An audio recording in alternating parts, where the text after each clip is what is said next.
I grew up kind of not, you wouldn't say I was wealthy, but at least our house didn't have a trailer hitch on it, so we were kind of like lower middle, lower class, so, something like that. But I got into a lot of trouble in my youth. I smoked pot and got in with the wrong sort of people, and ended up not doing very well, surprisingly, in school. So by the time I got to high school, I decided that I was going to drop out of school, and of course, you know, the rules when you drop out of school, you're on your own, find a place to live. And so my place to live was the car that I had for a while. Well, fortunately, I was able to turn that around fairly quickly. I got away from the toxic environment that was in high school, where everybody told me that I had severe learning disabilities, and everybody pitied me, and everybody tried to medicate me with all sorts of different things. And I was able to get around people that didn't know I had those problems, and these people shared with me ideas, and they shared with me books to read. Books like Napoleon Hill's books and Dale Carnegie's books. And I realized that a lot of our world is created by the thoughts that go through our heads. So I was able to make some pretty dramatic changes, I think, in just a very short amount of time. I dropped out of high school. My twin sister was still going to high school. I spent a year kind of figuring out what life was all about, and a year later I entered college while she was still going to high school, and I became something of a wonderkid. I found out that I really loved computers, and computers loved me, and I was great at programming. This is back in 1979, and so I launched a career as a programmer. I spent 2 or 3 years in college, got out of college and went straight into, actually I was hired away from college. The owner of the company asked me if I would just quit college and come to work for him, which I did. And I served businesses. We were a small business, but we served small businesses as our clients. We'd go in and figure out what their problems were, and then write software or sell them pre-made software that would help solve their problems. After about 15 years of working for other people, in 1994, I decided it was time to go out on my own. So I hung out my own shingle and started my own business, and that was the last time that I received a W-2 form. I never had a paycheck since then, and I've been self-sufficient, and my wife and I raised 3 wonderful kids, and our third youngest child graduated from college in 2015, and that's when we decided that we would go ahead and use that opportunity to make a change in our lives, and we moved from California out here to Tennessee, which is how I got started talking at groups like this with Lord. And one of the meetings that we had, I think it was a Mount Juliet meeting, I spoke to a young man who was in IT. He had just started, and he had been in IT for 3 years or so, and he was not really sure where he was going to go. And he asked me, in looking at my speaking and listening to the way that I built my career, he asked me, where do you get the courage to make the kind of moves that I had to make in order to do that? And that struck me as a little bit funny, because I never really looked at programming computers as a courageous thing to do, and I didn't really see myself in that light. When I think of courage, I think about my baby girl, who is currently a staff sergeant leading an Army intelligence unit in Afghanistan. And she's got courage. I think about the guy who just about 2.5 weeks ago tackled one of his classmates in order to save the lives of his others. You probably heard about Joshua Jones. He did an interview, and the interview I saw, they asked him, what exactly were you thinking? What was going through your mind when you did that? And he said, I wasn't thinking. In fact, it was just tunnel vision and adrenaline. And those are just crazy things, is what he said. He just went for it. So those are some examples of what I think of as courage. But then I started thinking about the words of Henry David Thoreau. Henry David Thoreau said, walk confidently in the direction of your dreams and you can live the life you imagine. And I thought, okay, that sounds a little more like it. Well, I decided to do some research on courage and see what courage is. So I went to the repository of all things and Googled courage. One of the first things I saw was a quote by Anais Nin. Anais Nin said that life expands and contracts in relation to our courage. And I thought that sounds great. Two problems. Number one, it doesn't tell me what courage is, and it doesn't tell me how to get it if I want it. So that didn't really answer a lot of questions for me.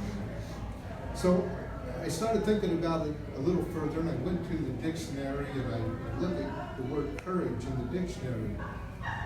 And I'm immediately confused by what it says, because the very first thing it says, even before it gets to the definition, is it says courage is a noun. And I asked myself, is it? Because in English, I know that a noun is a person, place, or thing. But it's not a person and it's not a place. Is courage a thing? Is it something that you can go purchase? Is it something that you can go pull off of a shelf that hasn't been used in a while and put it on? Courage doesn't seem to be a thing. So I wonder if it's a noun. But if it's not a noun, what is it? Is it a verb? A verb is an action. Is courage something you do? And I thought, no, you can't put courage on a to-do list and check it off as you accomplish it. So what is courage? And then I thought, well, maybe it's an adverb, because a lot of the actions that you take that people identify with courage are courageous, but they're very different actions. For example, my wife and I will have been married for 40 years in August. And when I proposed to her back when I was just an ugly little kid, it was courage to commit myself to the woman for the rest of my life. That took courage. When I taught my youngest daughter how to drive, that took courage. Trust me.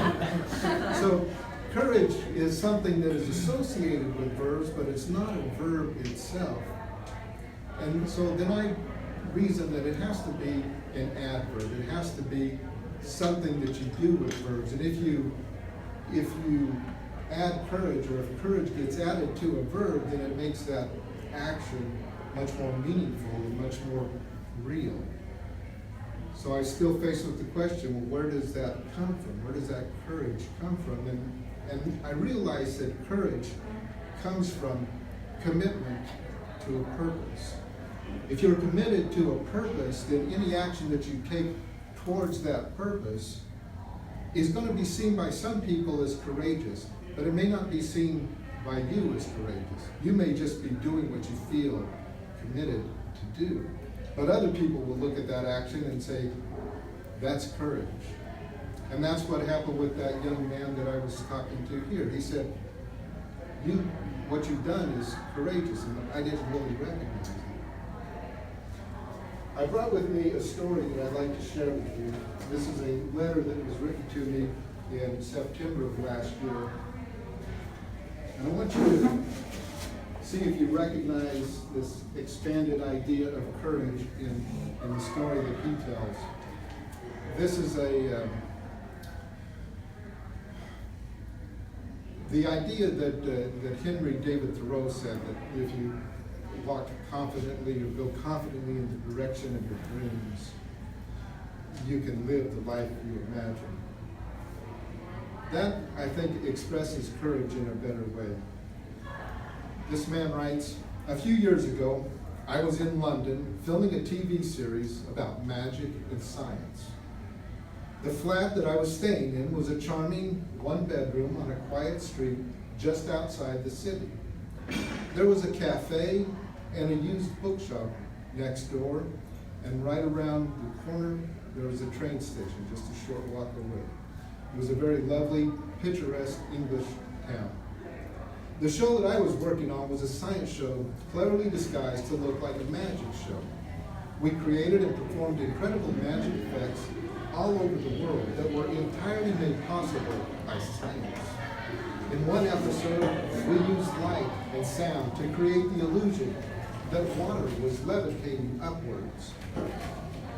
In another, we used a sound frequency heard only by children to create the illusion of superhuman memory. Each episode allowed us to talk about and explore the incredible scientific principles that were at the core of these beautiful magical illusions. Some of these turned out to be quite dangerous.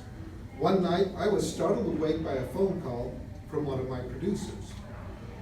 They had been filming a large stunt with one of the other performers, and something had gone terribly wrong. James had been injured during the stunt and was being taken to the hospital. I forget the exact words, but the next part of our conversation went something like this. The producer said, "James is fine, but he's a bit hurt." I guess he was an Irishman from Bangladesh. "But because he's injured, he won't be able to do it. Will you do it in his place?" "Well, what's the stunt?" "It's a bungee jump." I've never done a bungee jump before. What's the angle?" "We're going to cut the bungee cord in half."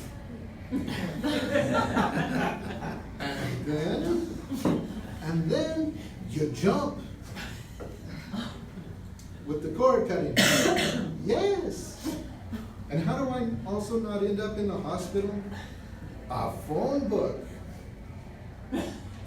So after a few moments of silence, the producer explained things. I thought about it and said yes. I got up, I made coffee, and I began to study the science behind it. I didn't sleep. Less than 48 hours later, I was standing on a small platform 165 feet above the pavement, a live audience gazing up at me from below. Almost a dozen high-definition cameras were pointed right at me, including one mounted on a remote-controlled drone hovering in the distance. In the window of a high-rise, next to the crane that was holding the platform, stood a naked man sipping a cup of tea, watching. Attached to my ankles was a bungee cord that had been cut in half. A phone book was then attached to each of the severed halves of the cord.